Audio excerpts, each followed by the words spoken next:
At the wedding, Jesus turned water into wine.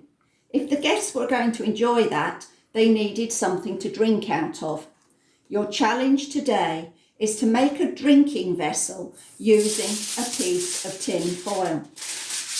It would be good if you tried to make it without looking at the instructions that I'm giving you, because there must be so many ways you could do this. The way I did it was fold the foil so that the ends can be folded over several times to form a seam. Then you will have a tube.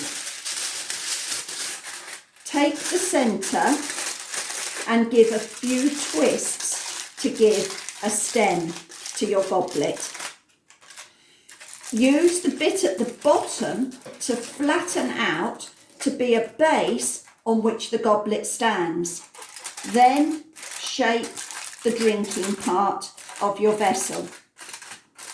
Obviously, you're going to need to prove that your cup will hold some fluid. Before you try this, stand your cup into a container so that if it does leak, it doesn't go all over the table or the floor. Here's my liquid. I'm going to pour it into my cup and even take a drink.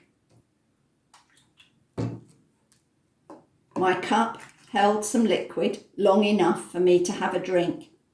I challenge you to try to do the same and maybe come up with some adjustments that you can make to make the liquid stay in your cup for even longer.